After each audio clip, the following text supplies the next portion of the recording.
With the sisters organization that you're involved with, Ms. Fletcher? Well, it's not so much that it's a from a nonprofit perspective. The economy has impacted many of us that are in the nonprofit perspective in a great way. So the realization as a nonprofit, it's a business. So the realization is we understand you have to diversify where your funding is coming from.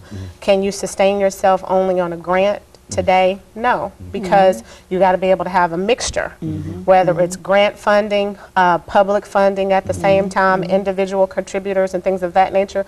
But we realize that no matter where you serve, whether you're for-profit or nonprofit, you need the community involvement to help back what you're doing, for the volunteerism, for the staffing. At the same time, we can produce a lot of resources for our kids, but we understand there's just 3 people sitting here.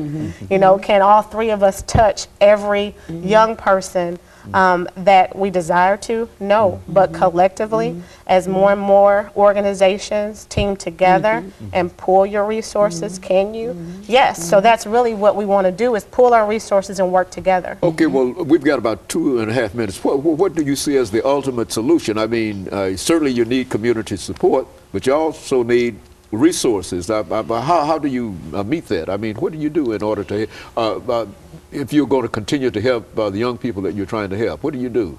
Well, I mean, the only thing you can continue to do is just plead to the community. I mean, you know, the community is just the answer.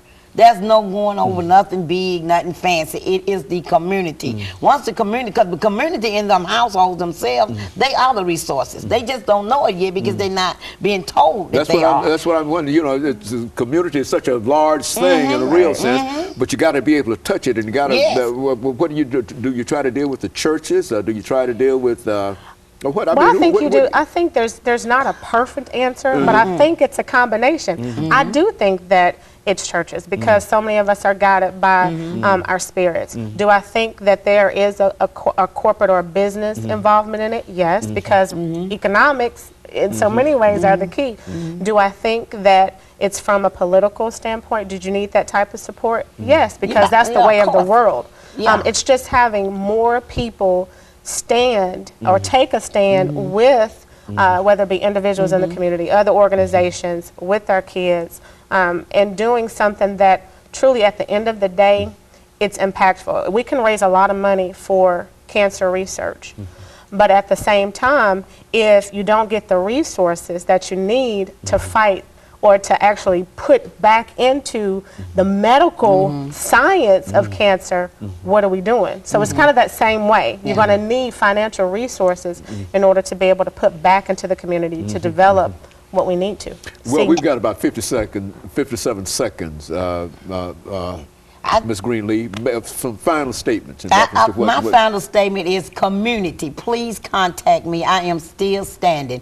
GalaxyStarPeacemakers.org. Contact me. And you're still doing what you and I'm still doing what I was trying to do before the devil come knocked on my door, and I told him dial 1-800-Jesus. Get out of my way. And so your organization is standing with this organization, and you're all trying to work together in order to make the community conscious. We're standing as people, because it's important to stand together as people and to make the community conscious of what is going on, and that it can really make a difference in what they do. Yes. Okay, very good. And of course, let me encourage our audience to tune in again next week to another informative edition of Comments.